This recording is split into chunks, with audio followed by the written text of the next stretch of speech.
So who informed you that we're all three stubborn? Well, we'll have to plot his demise. Like, later. he's not. Right. Yes. He's not stubborn. Yes, he is. No, he's like, I'm not doing it, period. That's called stubborn. Right. That's called, I'm not doing it, period.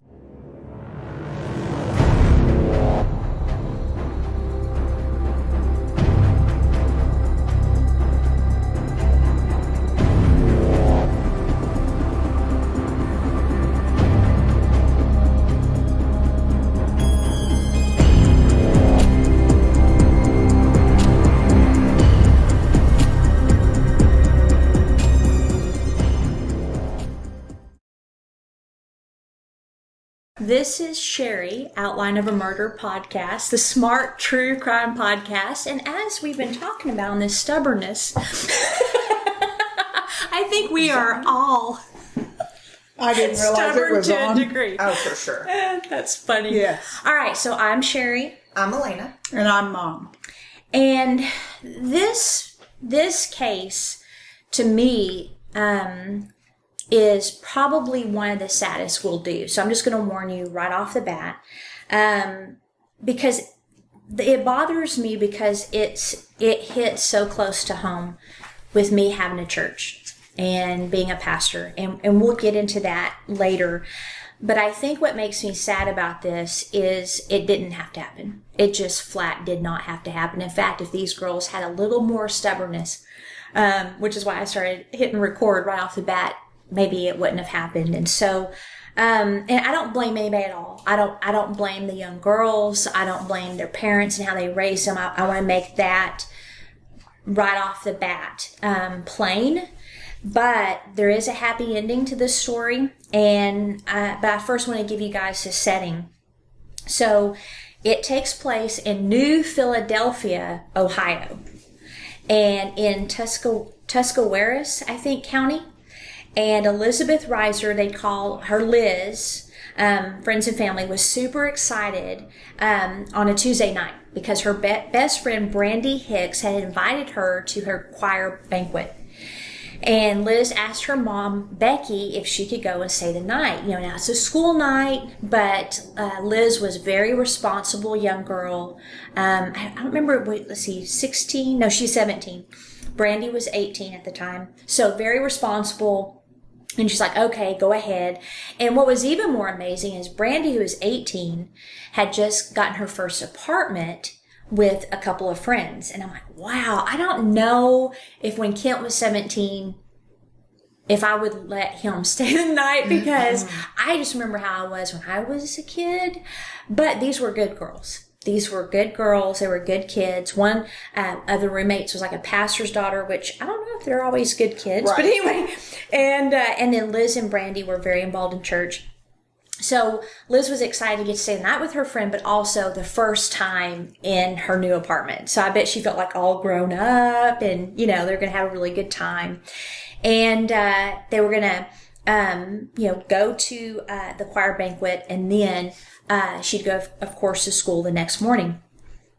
So I remember when Kent was little, it wasn't that I didn't trust him to stay the night at people's. I just didn't trust the kids. And, I mean, this is how, you know, like in our first episode, we were talking about personalities. I didn't trust the parents. Right. You know, it's like, okay, are you going to protect my son? Are you going to hurt my son? Like, I was very distrustful, and I would prefer his friends to be at our house. But he did have one friend, Jade, that I didn't necessarily trust Jade, but I knew his parents would do a good job of making sure they stayed out of trouble. So I don't know if I would have been able to do that. No, not an 18-year-old's apartment, certainly not. Nope. And then I didn't trust anybody really, but I gave the kids opportunity, and I found out recently that one parent in particular, Jade won't tell me who she is. I really want to hurt. I found out. Yeah. Once they walk out the door, you don't know. No, you don't. And it's, I mean, we don't want to, you know, on our true crime podcast, to have a crime be committed by you knowing who this mother is. Right. Just saying. But obviously, with all of that being said, Becky really trusted her daughter Liz and loved Brandi and, knew that they'd be good kids and they wouldn't get into trouble. So I saw this story on Dead Silent, Strange Passenger. And I couldn't find a lot of information on this, so a lot of what we're going to talk about did come from the show solely, because I like to, search, and sometimes I can look in court records and things like that, but there just wasn't a lot. Now, when I first heard Becky, the mom, talking about Liz, she said that she told her daughter yes because she was an honor roll student, her chores were done, and she said that she remembers to this day the girls laughing as they went to the, got in the car and drove away. Excitement. Yeah, they were just so happy. Mm-hmm. And then she said, I never said goodbye. So this right here is Liz, and this is an older picture of Brandi. So anyway, They look so happy. Yeah, her story's neat because there is a survivor. It is Brandi, but Liz, that's how old she was when all of this happened. So both girls, they go to a banquet, and then they went and visited Brandi's mom a little bit afterward. And then they were going to go to Hollywood Video. Remember Hollywood Video? Yes. We had one in Clovis. Yeah. I think it's shut down now. I don't know if you guys still have. No, we don't have many video stores. No. Yeah. Oh, Netflix. Yeah. Right. So they're going to get a movie to watch, and then they were going to go to Brandi's house at 9:30, watch the movie and hang out. And Brandi had let her roommates know that too, that they'd be there about 9:30. And so after the choir banquet, they go to the store to pick out their movie. And on the show, it was funny, like they were looking at different movies, and one of them pulled out, remember which one, like a horror show, and the other one said, no, I don't watch horror shows. I mean, they were just such innocent girls, and such good girls. And so anyway, they pick out their movie, and they left the store, and they were walking toward Brandi's car. So remember, Brandi's the older one, and they're walking toward the car when a man approached them asking for a ride. Oh, and no. They both said no. They're like, no. But then he said that he'd been walking all day. So Brandi explained she didn't have enough gas. So she's probably trying to come up with excuses. In a nice way. Then to stand behind her no. Right. And which is a good point. Because I think people feel they have to have a reason to say no. You don't need any reason. Mm-mm. That's why we say, be smart, be rude, don't be a victim. You don't need a reason to tell someone no. And so he said, well, I'll pay $20 for gas. So now, being the typical predator, they're going to notice any weakness in what's happening, and they're going to really start pressing. And so they hesitated, and like any good con man, he said, I really want to see my kids before they go to bed. Good girls. Yeah. And it seems like Liz is the one that relented. She was like, let's go ahead. They were both good and kind, and they've been taught to be that way. Yeah. And so they all three get into her car. Very trusting. Mm-hmm. Yeah. And, we'll get into more of it, but, again, kindness isn't putting yourself in danger. Right. But you have to be taught to know what danger is. Yeah.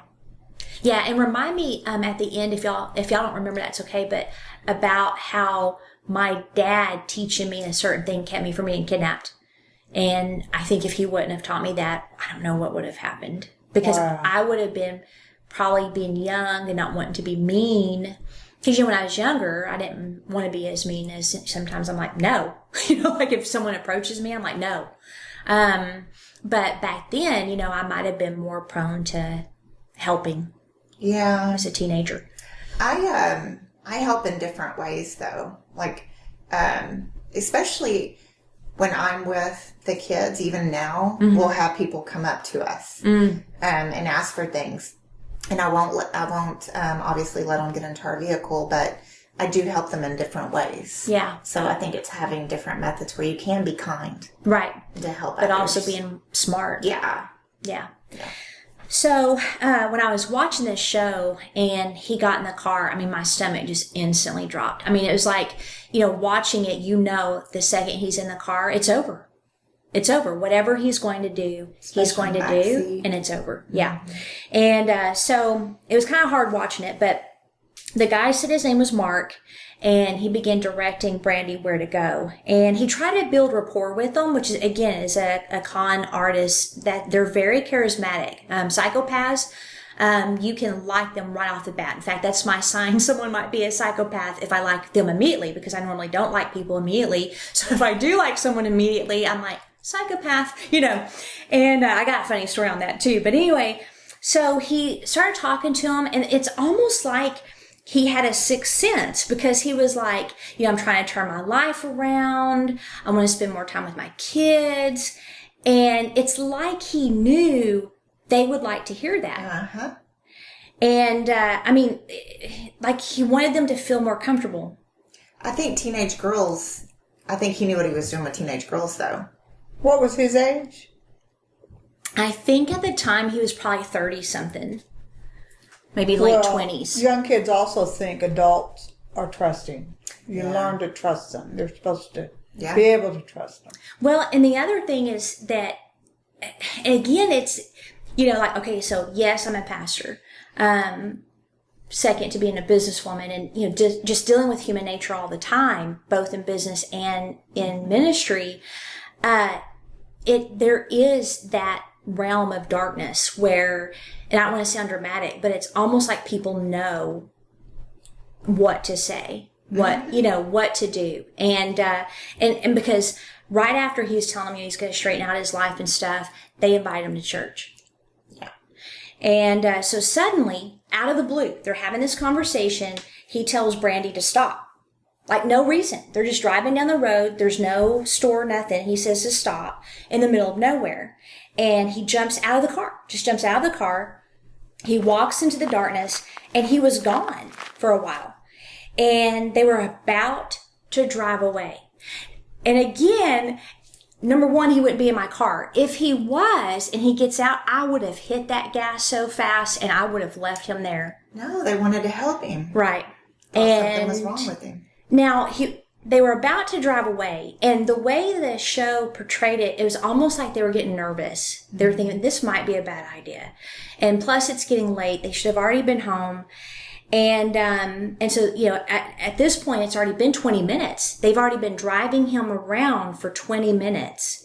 And so right when they were about to drive off, he jumps in the back seat with a bag.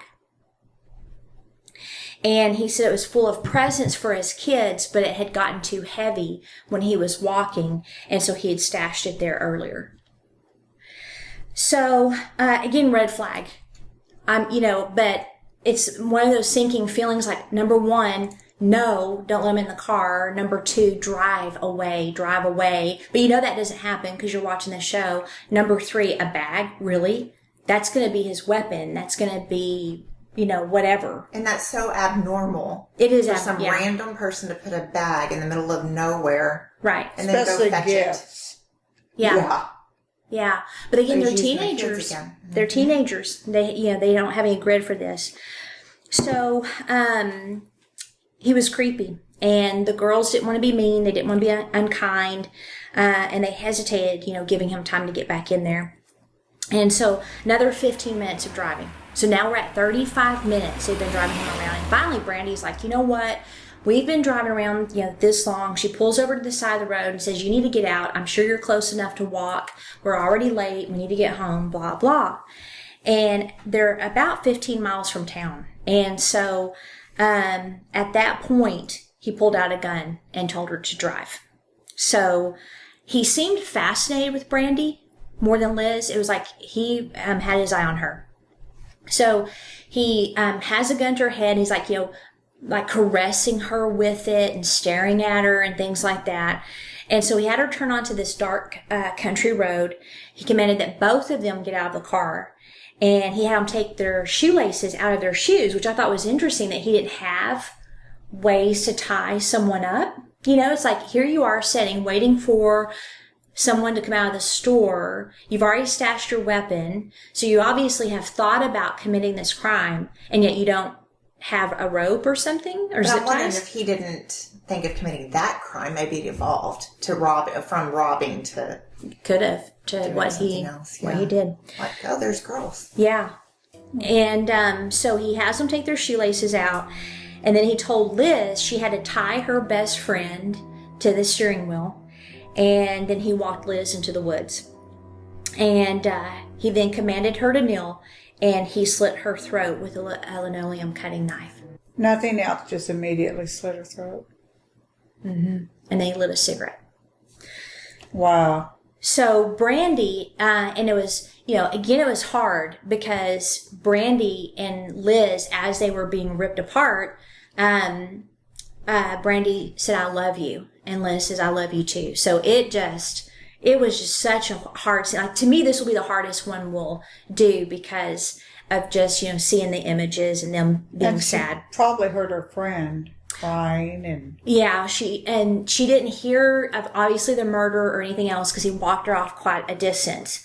But she probably had an idea he was either going to rape her or she'd never see her again. So, and she tried to get away, but she couldn't. She was tied, and he made sure she tied her tight, So Brandi's tied up. He goes and slits her throat, and then he comes back for Brandi.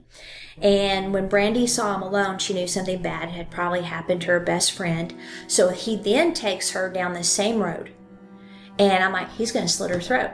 That he took her? They took Liz, yep. So he starts taking Brandi down the same road,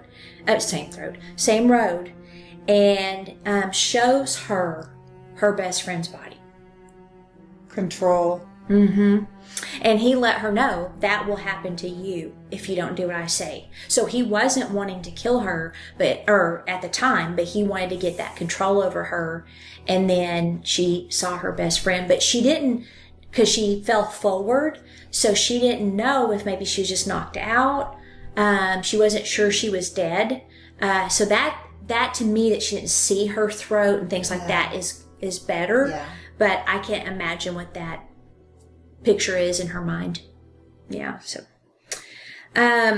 now while this is happening, Liz and Brandi's loved ones are sound asleep. They have no idea. And the roommate actually woke up once and noticed that Brandi and Liz weren't home, but she didn't think much about it. She just figured they were out having fun. So my question is, would you, like, to me, and again, they're teenagers, but I don't know, maybe it's just watching too much true crime. I would be immediately like, where are they? I mean, I've even done that with Mike, a grown man, and he, said, I'll be home at a certain time, and then he's running late. I'm like, hey, where are you? And if he doesn't answer, I'm going by a shop. I'm going to make sure he's okay, or I'm going to call him. I think most people do that, though. But don't you remember when y'all were teenagers, you just kind of run? Well, at least I was. You didn't have plans. I didn't. You just kind of went with it. Other people, just like you, didn't have plans. Their plans change very quickly. Yeah.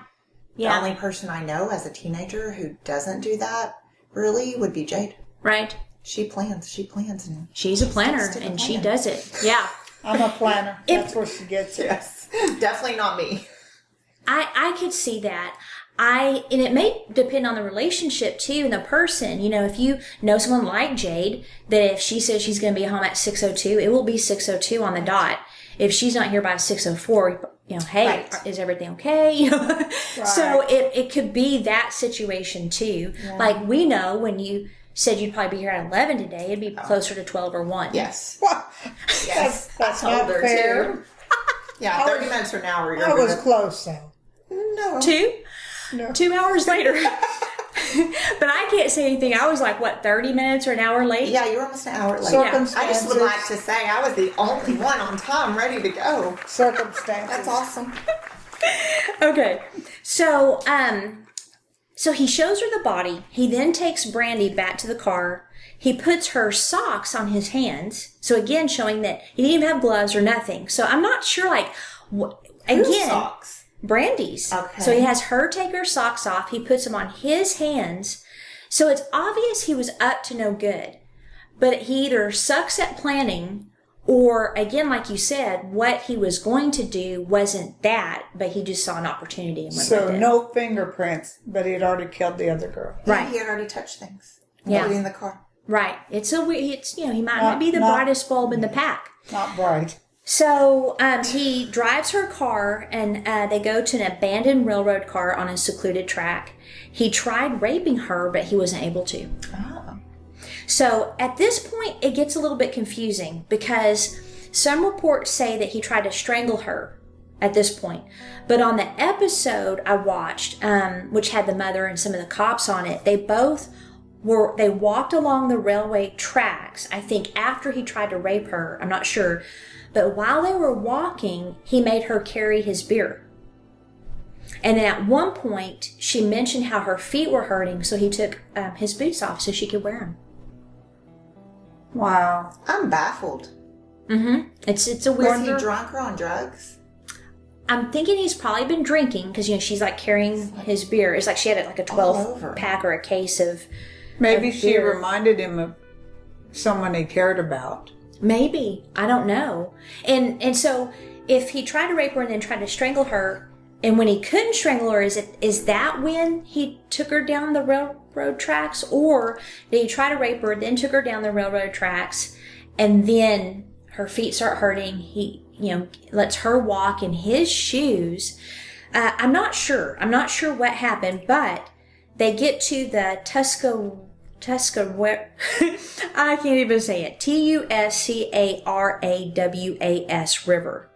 And they had the weirdest conversation. So she was sitting there at the edge of the river, and he was behind her smoking cigarettes. And he asked her what she was going to do after high school.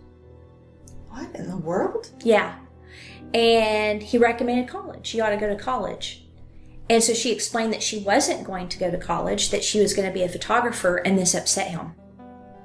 And so suddenly he started strangling her. So again, I don't know if he did it twice or just this one time, but to me it's like if he's asking her what she's going to do after high school, he didn't have plans to kill her. Maybe he was undecided, or maybe he wanted to set her at ease. Or maybe he got to know her a little bit. She was trying to be calm. They talked. And he did give her in the moment. Yeah, and he thought, he liked her. Wasn't And thinking I don't know. at all. Right. He was going from moment to moment. Yeah. Yeah. Spur of the moment. And the fact that she didn't want to go to college really upset him. And that's when he tried to, strangle her. Maybe because she didn't do what he said. Right. Which is kind of hard to do because, she's a kidnapped victim and she may not make it anyway. But yeah, it's a weird deal. So he starts strangling her. I think he tried like 3 times. So he's obviously not good at this either. Or did he stop? He wasn't successful, or did he stop? He wasn't successful. Wow. And so she passed out repeatedly. Finally, the last time she played dead. And he rolled her body into the river, and she floated along the river, she thinks, for about an hour. Wow. And he sat there smoking cigarettes watching her. That's brave. Mm-hmm. And she said he kept mumbling to himself. So the scene is that he rolled her into the river, and she's basically like stationary, maybe moving a little bit with the current, and he just literally sat there and smoked cigarettes, and she knew it. She knew because he was mumbling. And so once she was sure that he was gone, she got out of the river and started walking. And I'm not sure how long she walked, but she heard a car coming, and she was thinking it could be him, Right? Which to me would be your worst nightmare. Right. It's like you get away, and then the one car you flag down, it's the killer. And so she's like, "This is my only chance. I mean, he could come back looking for me. I mean, there's just so many things that she was thinking. So she just takes a chance. She comes out of the side of the area there, and it was a cop. So, Boy, that's lucky. yeah. And they get her to the hospital, and they questioned her. And at this point, she still isn't sure, if her friend Liz is dead. But they go to the area, and they find her, and she was deceased. And it broke her heart. It broke her heart. So Brandi later described her last conversation and I kind of talked about it a little bit earlier, but she said the last thing I told her was I love her, and that no matter what happened, I would see her again. So later, the autopsy showed that Liz had been stabbed 5 times in her head. She had cuts and scrapes on her neck and back, and that she was stabbed 3 times in the neck, and then she had a 10-inch long, 2.5-inch deep slice across her throat. That's like almost decapitation, isn't it? Yeah, almost decapitated her. Well, that's personal. Yeah, but the scrapes, the cuts and scrapes on her neck and back. Now, I'm not a detective, as we talked about in our first podcast. We're not psychologists, psychiatrists, or detectives, but we've watched enough crime shows to know that those could be hesitation. He had never murdered before, as far as they know. And they say, the first murder, they can hesitate, unless it's like a crime of passion, So it's almost like, was he hesitating? And then he just decided to do it. I don't know. In the show, it sounded like he just slit her throat. But when I started digging, I found out he did try to stab her and things like that. And so, yeah, he almost decapitated her. Now, for some reason, when they found her body, they took Liz's body to the hospital. I don't know if that's normal procedure. I mean, I figured if she was dead, they'd take her to the coroner's. So maybe the coroner was in the hospital? That's what I thought that some were, but I don't know. Maybe what size of town? It could be. Yeah. So the reason that was interesting to me is they call Liz's mom and dad to come to the hospital. Oh. So to them, they're thinking car wreck, something like that, that she's still alive, that she's still okay. And so they rush up there, and the cops set them down and told them that Liz was gone. Now, before the cop could even get that out, though, and at first I thought this was weird. If I didn't know that it was the guy that killed him, I would have thought maybe the dad did it. Because before he could get that out, the dad said, "I already know my daughter is dead." Oh. Yeah. Oh, wow. You gotta be careful saying that. Right. So if it wasn't for knowing this guy, did it, I'd been like, oh, you'd be my first suspect.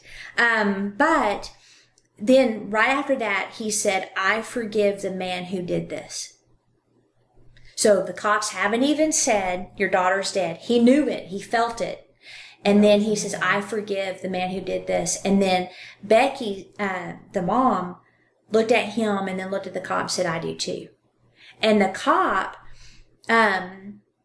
was flabbergasted. And I have to tell you, so again, being, having a church, I was a little irritated. Why? I'm like, wait, what do you mean you forgive? I don't know. It just it was just a weird timing, I guess. Immediate. Yeah. But Becky's mom said it felt like warm honey came over her. Like once she said that, it was like warm honey. And that's the presence of God. I mean, she just felt him on her and it gave her a peace. She felt a lot of peace. So I guess it was good, but I was kind of surprised by my reaction of being irritated at first. Like, let's not jump the gun here, Eventually forgive, yes. A lot of true crime, too, they have, you just know. Yes. When someone's gone. Yeah. You just know. Yeah. And that was their position from the start. And the cop knew it was because of their strong faith. They weren't like some people that say, "Oh yeah, I have faith in God." They lived it. And so did those girls. And so, and he also said that Brandi's strength was tremendous and he'll never forget it. And, so now it's time to find the killer. Okay. Because he gave the name Mark, So they're trying to find this guy. Brandi helped them with a really good sketch, and they were able to get that out. But here's where it gets weird, and here's where it shows that a lot of criminals are really stupid. At least the majority of them. So they got the sketch, they got the details of the crime, the investigators get to work, and then one day this lady named Sheila Davis shows up at the police department wanting to talk with investigators. So she said that her son, Matthew Vaca, called her and said that he'd done something really bad. And I guess she'd been watching his kids for a few days, and that seemed like it was kind of a normal thing, like he'd drop them off and then disappear. And she felt that he needed to pay for what he did if it was true. And so she told the cops where to find him, and he was arrested. But then... Good for her, Mom. Yeah, I think that'd be hard. Oh, yeah. I would do it in a split second, though. If Kim I would, was, too. Yeah. I'd be like, I love you, but you're going to jail. It'd be devastating, but I would, too. Yeah. Yeah, absolutely. And him disappearing for a couple of days, it's just that scatterbrain attitude mentality that he had. There was like no rhyme or reason. And also, he did have kids. And so what a scumbag to use his kids to get these girls in the car. Or was he being sincere at times? I don't know. I just think he's an idiot. We need like a nickname for criminals that we really think are dumb. I think you nail every one of them. One great resource for victims, crime victims, is victimconnect.org.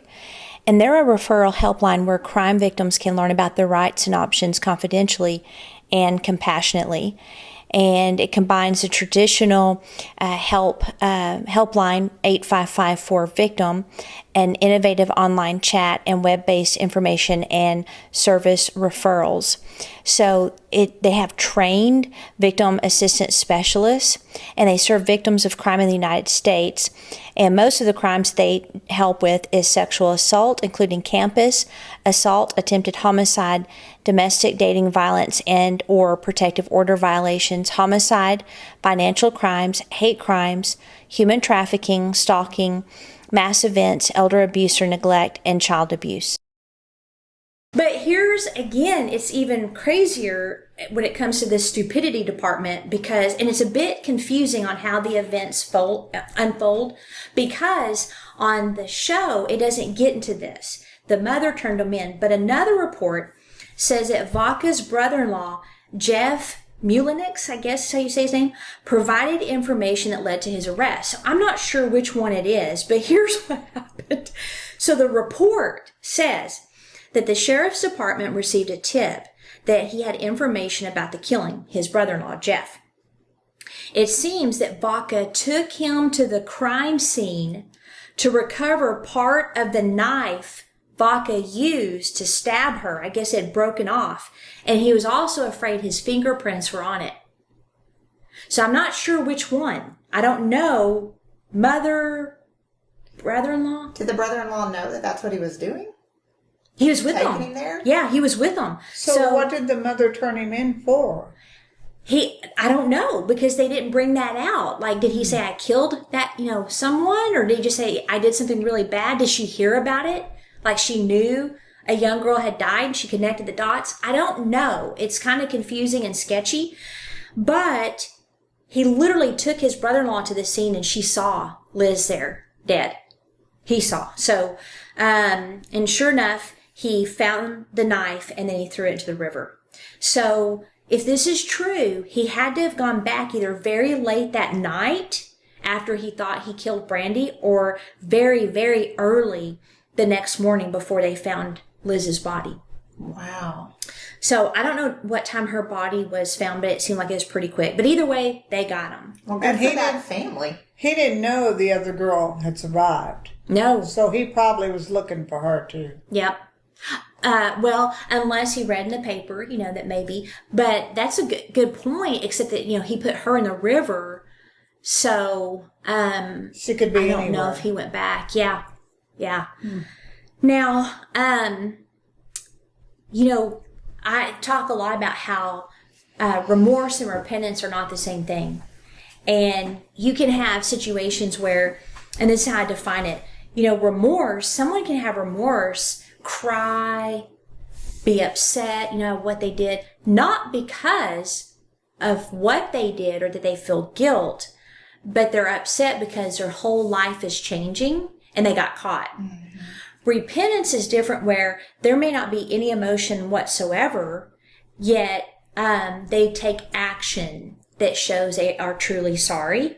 And so when they arrested him, he immediately started crying and wished he hadn't done what he had done. Well, I'm going to take it that the scumbag that he is that he was actually regretting that now he's going to go to prison. Of course we can't get into his heart. We don't know for sure, But how brutal he was, I just don't see him being sorry that he killed anybody. Killers sometimes blame the victim too. Yeah. But he did say tell his mom he had done something very bad. But again, if there's fear, he's going to want his mom's comfort. Like it may not necessarily be he actually regrets what he did. It might be like he's scared, and more than likely he'll get caught because maybe he knew that he was an idiot and he messed everything up. I don't know. I don't know. I still think that he obviously was immature in his thinking. Right. He was still all over the place, back and forth. So I'm wondering if he did feel bad, wanted to tell his mom, and did. It wasn't planned, that's for sure. Yeah. Well, some of it was. Yeah, but not. And what is in somebody that's like that they would think killing would be okay? Like, do they even think normal? Well, some killers just want to do it to try and see what it feels like. I have heard of like some criminals, even serial killers, that the first time they did it, they like got sick. Yeah. I've heard that too. A sense of what did I just do? But then they also like the thrill of it. Yeah, so I don't know with this guy. But anyway, he said he wished he hadn't done it when he got arrested. Don't they all?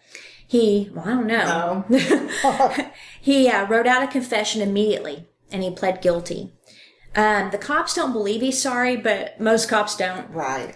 And, again, tears don't necessarily mean that he was truly sorry. Sometimes it can be a tool to manipulate, and I think people that are in relationships, just as a side note, because I saw this in a situation where we were trying to get this lady away from her abusive husband, and the tears would get them every time. And I remember doing a teaching on it saying, tears does not mean they're truly sorry. It can be a tool of manipulation.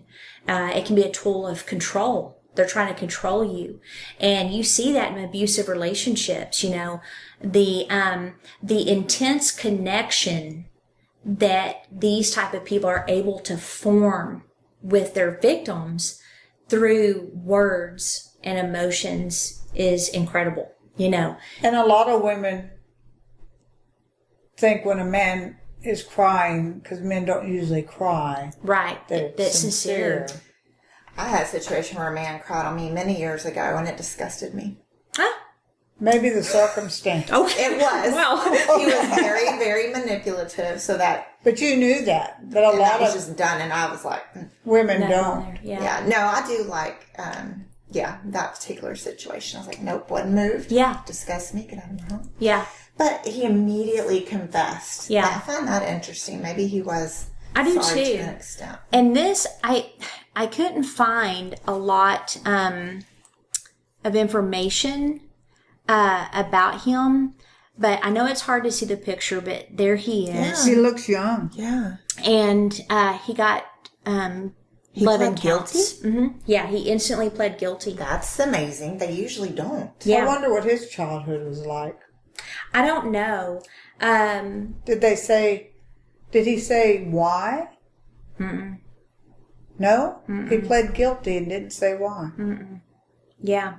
And again, it was hard to find some, information on it. This was one of the ones that's really hard. Like, when we get to Dirty John, there's like an entire series, Right. But Liz's mom, Becky, said that they offered them the death penalty. Like, we can put them to death if you want. But no one had been put to death a long time in Ohio. It's kind of like if you get the death penalty in New York, it doesn't matter. They're never going to put you to death.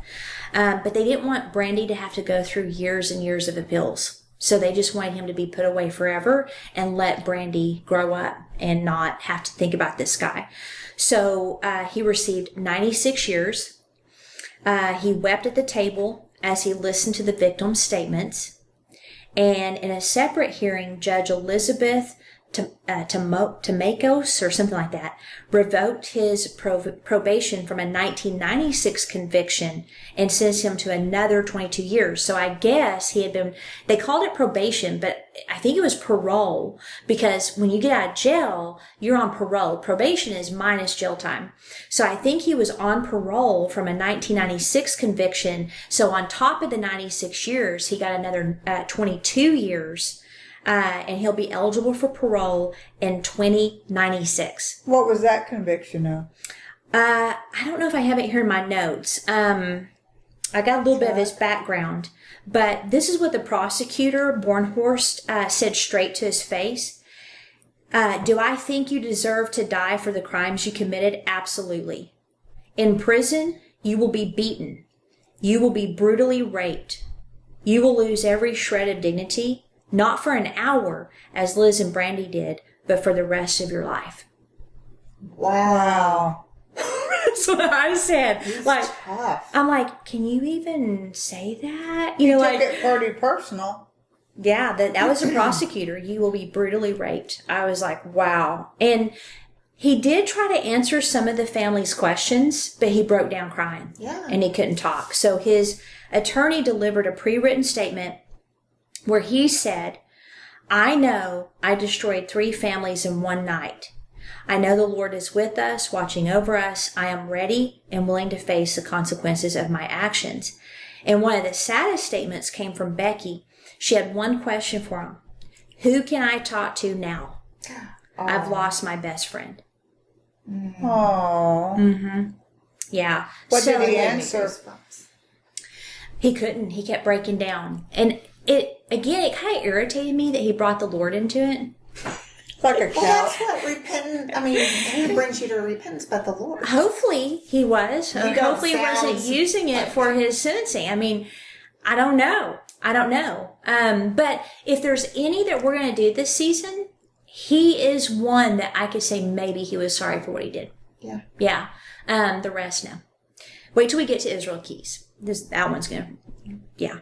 So the judge detailed Vaca's criminal history before he gave the sentencing.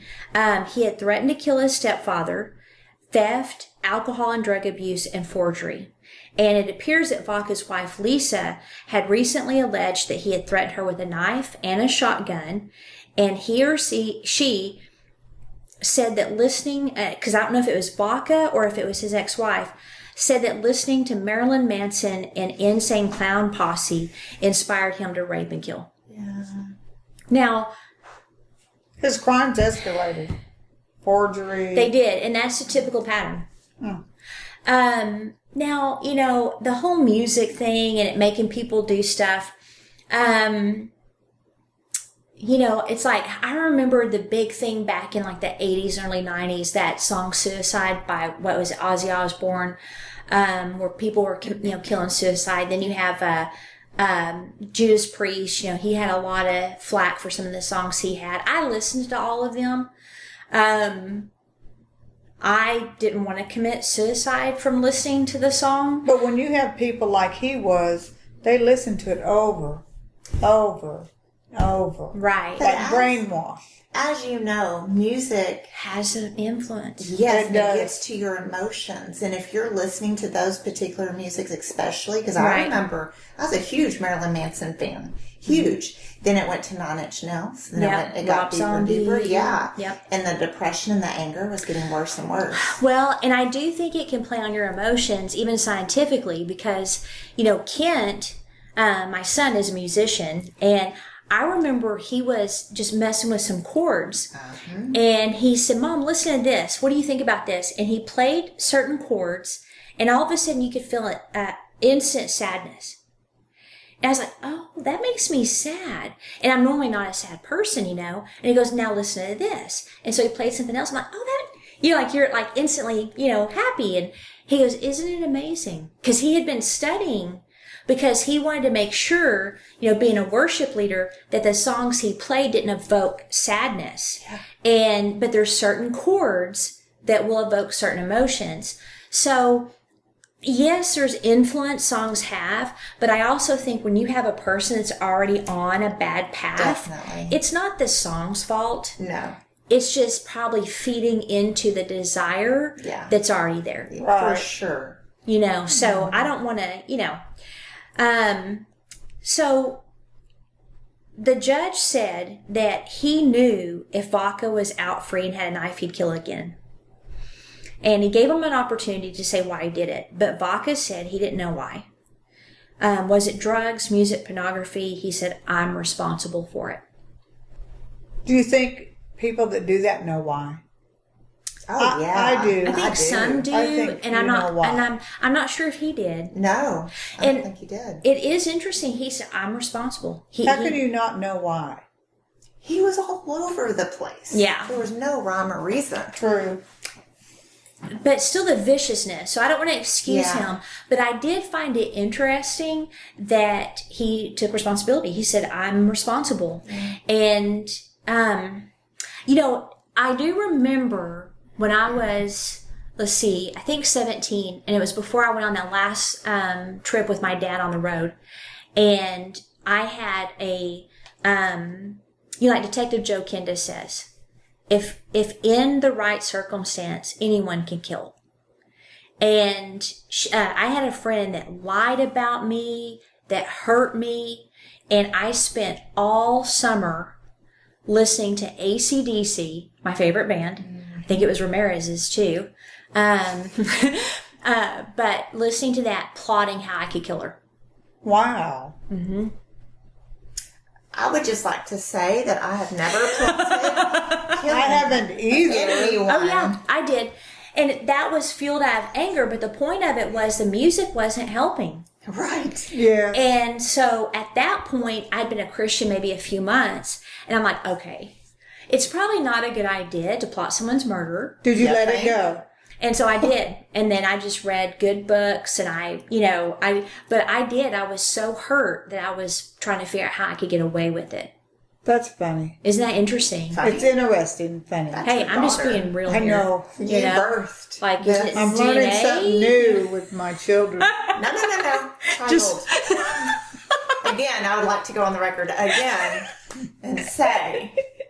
So I could see how music, like if you already have that in you, I could see how it would just feed into the emotion of what you're wanting to do, Plus whether it's it's magnified. suicide or hurt someone. Yeah. To this day, old songs, especially from the 90s, because 90s, as a teenager and all sorts of things happened, it will take me back to those emotions. It's awful. Yeah. I have a friend that can't listen to a particular Metallica song because she figured out that it would make her angry. There's just one chord or a few chords. Yeah, music does have, it can be dangerous. Yeah, it can.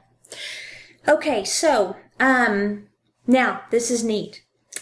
So, Becky did exactly what she told him she would do, and she became a photographer. Oh. And so, here's her website. Is that our family? Brandi Nicole Photos, yep. There's babies. her family, and there she is. And, she's... Good for her. Look at that baby. Yep. She's for a photographer, a strong lady, and... She did not go to college. And she did not go to college. Good And for her. I don't know if she shares, because it's been a while since I looked at this, her website and her Facebook. But there she is with her hubby. And, I don't think she talks about, what happened to her. Yeah. But yeah, she did exactly what she said she would do. Awesome. And so she's a photographer. If I almost got murdered and they told me to go to college, I probably wouldn't go to college. Mm-hmm. Just because I would connect it in my mind. Yeah. With That what happened. Yeah. Mm-hmm. Now, so I want to end with this, and here's what I mentioned at the beginning that bothers me about this crime is these are two girls who were of strong faith, and they were raised to be kind. They were raised to believe in the good of people, and so I just want to make this plain that being a Christian doesn't mean not having street smarts. You do not have to trust people, and that means you're a Christian. And you not trusting people doesn't mean you're not a Christian. You need to trust your gut. You need to use street smarts. And I remember when Kent was little, and like a lot of people feel safe in church. Well, we're all believers here, and they feel safe. Not me. Never did I believe that, and I'm so glad I didn't, because when Kent was little, and there had been this couple that had been going to the church before we even started going there. And then we moved to a new building. And so when he wanted to use a restroom, I walked in that restroom, made sure every stall was empty, and then I stood by the door. And I wasn't paranoid. Like, he could ride his bike, he could play with friends in the front yard stuff. I always kept an eye on him, but I wasn't like, like a paranoid mom where he could never go anywhere or do anything. But I would check the bathrooms, and I think the reason I did that is when he was 4 years old, I was watching like Good Morning America or something, and a little boy came out of a restaurant holding his crotch area because his mom let him go in there and he got molested by a man. And so after that, I was like, Kent will never, when he's little, go to a restroom by himself. So even at church, I would check the restrooms, and I would tell him, don't trust anybody.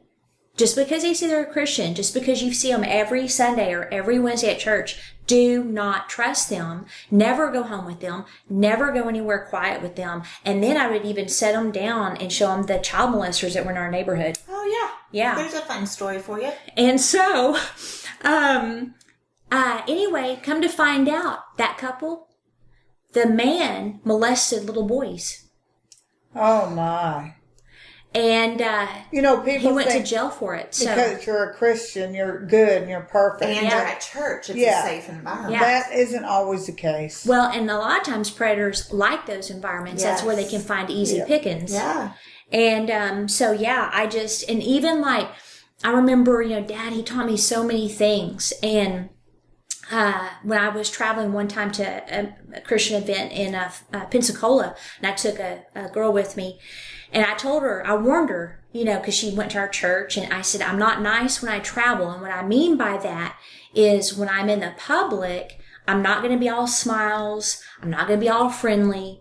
I'm going to handle my business, and I'm going to get back in the car. Because I've traveled all the way to Florida by myself. I mean, I go anywhere by myself. It doesn't bother me, but I am that way. I remember one time when I went up to Salt Lake City to a convention, a bunch of, and I have nothing against hippies, but that's the description of them, came up to me, started pestering me for money. And I'm like, no, I don't have any. You need to get away from me, because they were just real aggressive in it. And I got a stance, I'm ready. And, so anyway, we were traveling, and I told her, I said, when we go into the convenience store, I need you to be aware of your surroundings. And she's like, okay, and she's like really tall.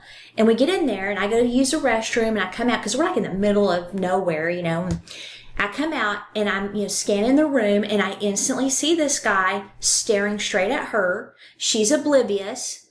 And I'm like, I'm on it, So I'm watching him. I'm just standing there watching him, and sure enough, everywhere she went, he followed her, and he's watching her.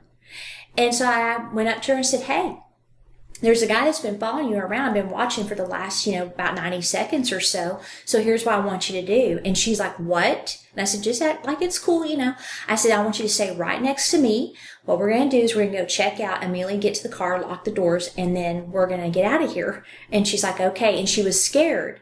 So we get in line, and the guy comes right up behind us and just like grabs a bag of chips. It's like right there. And so now I'm like, I'm staring at him. And he starts getting nervous, and I'm just looking at him. And so then we check out, and she goes, how are you guys? I said, good. I mean, no, nothing. And so we check out, immediately we didn't run or nothing, but we get to the car. I lock the doors, and I'm looking at him, and he puts the bags up and starts running toward the door. Crazy. And I told her, I said, I told you, like a typical D, to be aware of your freaking surroundings. If I wasn't here, what would have happened? I mean, do you think your tallness would have saved you? You probably would have been in trouble. And then I made sure you didn't follow us. Yeah. But it was just, I knew what to do. And that, I think, protected us, and so be aware of your surroundings, because they can pick targets so easy. And be aggressive with your body. Yeah. And your eye contact for sure, because they're not going to go after someone like that. Like, I walk differently if I'm in an area I'm not familiar with. Like if you look up and then down. Mm-hmm. Yeah, I will stare them in the eye. They'll get you right there. You want to walk expansively, like you know what you're doing. Dad told me, he said, in all the truck stops, typically the restrooms will be to the right. So when you walk into a convenience store, a truck stop, just start immediately going to the right, like you know exactly where you're going. And you know, that's what I do. I don't act like a tourist looking around trying to find the restrooms. If they're not over there, I'll just continue to walk confidently around the location. Good tip, because I still have my stance, but I'm like, right. Looking all over the yeah, place. but like aggressively. They are usually to the right. Yeah. And so even the Apostle John wrote that Jesus did not commit himself to man because he knew how man was. And so I think as Christians, you can be smart and you don't have to be trusting like that. So on our after show combo, we're going to dig into the antitrust bias. This is a technique that I teach my clients to do to protect them against, you know, like online scams and things like that. So we'll get into that. Okay, so time to transition, unless y'all have anything else to add. No. Okay, so I have something to discuss. So me and Elena went driving around today to find places for our pictures for this podcast, for the website. And we went to, what's the name of the coffee shop? Ampersand. It's been on my coffee list forever. So Ampersand in Fort Worth? Yeah. By Rodeo Goat. And it's off University by the museum. Oh, so yeah. across street Yeah. from museums. So I, you know, love coffee. That's like, I think you are the same. Yes. I've never had it. You have. No, that was Yes, more. you did. The dude made you a coffee drink, Mom. It was mostly poo-poo. It was sugar, for sure. But there was Mostly sugar. espresso and several shots of espresso in it. That's coffee. So obviously we didn't get our coffee love from Mom. Yeah. It was obviously from our dads. My grandpa, actually. My Or dad just doesn't even perfection. drink coffee. I remember Dad making me coffee. I put that in quotes because it'd be a little bit of coffee with milk and sugar Oh, no. when I was little, and I loved it, you know. So the only time I didn't drink coffee was when I was pregnant. It made me feel sick to my stomach. But this coffee, so I got the Vietnamese. How many shots of espresso did it have? I think 3. 3? And it's small. Yeah, and I told her, what's the strongest? That's what I want. So we were driving, you know, looking for places, and I couldn't drink it for how long? Like 30 minutes because we were I on would these have been bumpy done. roads, and she's like, finish her matcha, and I'm just still Oh, holding it my was so good. my coffee, and I took the little thing out, you know, so it doesn't spill, and I took a drink, and I had chills. Why? Oh, she was having a moment. It was She needed a moment. freaking good. I mean, I was like, oh my gosh. I almost said it was better than sex, but that did not come out. She was having moments. 5 minutes later, she's still, you know, not many times. I thought we were going to talk about something. Not many times do I get chills from coffee and I just look at her. Okay. She's needed another moment. She was so happy. So if you're ever in the Fort Worth area, you've got to go to Ampersand. Yes. Vietnamese, 3 shots of espresso, but the matcha was just as good. Oh, it was so tasty. I was going, And I'm going to tell you, and this may make people mad that listen to this, but I am not a mask person. I hate wearing masks. I think it's stupid. But I purposely bought a Norwex mask because I knew I'd be going places with you guys. Aww. And I put it on because I'm willing to put it on for coffee. Maybe I didn't have a good attitude, but I had it on. She literally goes up to the door. I was like, you can go to the car. I will buy yours. What do you want? This is ridiculous. So anyway, it was the best coffee. And let's save our sprinkles for the next one. Right. Okay, I agree. But, okay, so what's your favorite then drink? If you don't like coffee, what do you do? Tea and Diet Coke. My favorite of all time is hot chocolate. Okay. Let's call it hot cocoa. Yeah, it's the way you say cocoa. hot cocoa. So I can't wait till winter to get some hot cocoa. I'll buy her some periodically. She'll so good. So maybe that's your moment. Yeah, it could be. I was like, oh, so good. Oh, so good. Who doesn't like hot cocoa? I love hot cocoa. Yeah. I can't wait till winter. I was actually thinking that a couple days ago. I can't wait till I get some hot get cocoa. her one at Ampersand. Oh, that'd be a good idea. Yes, because I'd like to go back for that All Vietnamese coffee. They have hot cocoa? Mm-hmm. All right, let's go. Yeah. And then your favorite. So you can't have much caffeine because there's just too many. Even with the matcha, I think it only took a few minutes before your words were coming out like machine gun fire. Like, all over the place. I tried to stop in the middle of the road, try to do things. I'm like, and I was like, oh, I had caffeine. That's what's happening here. I have too many favorite drinks. I am a drink person. Bad. Like kombucha, matchas, any sort of decaf drink. I obviously really enjoy wine. Waters. Okay, so let's say for people that are not, like, they can't have caffeine either, what is one of your favorite decaf coffees that they can buy? At the moment, it's an iced Americano, which is a super strong coffee, but you can get it in decaf. And I'm all about the ice stuff right now. Okay. And then you can sweeten it as you wish. Okay. And then the matcha. It's right there. We know what Sherry's is. Love the matcha. Well, I had matcha at our Starbucks in Clovis and felt like I was drinking grass. So I was not impressed. I felt like I was a cow. And I like really earthy, I'll eat spirulina straight. Okay. I don't even really know what that is. But I'm just saying I like earthy and like herby. Spirulina. I've tasted that. Strong. I'm not saying I like enjoyed it and looked forward to it, but I've done it many times for a very long time in my life, and I was okay. Wow. Anyway, yeah. I like not sweet, but what's the opposite of sweet? Gross. No. Salty? No. Dirt? Yeah. It. Earthy? Sweet and... they're savory, sweet. Savory. Yeah, I like earthy, savory type stuff. Okay. Not much of a sweet. I had to sweet. All right. Well, tagline. Be smart. Be rude. Don't be a victim.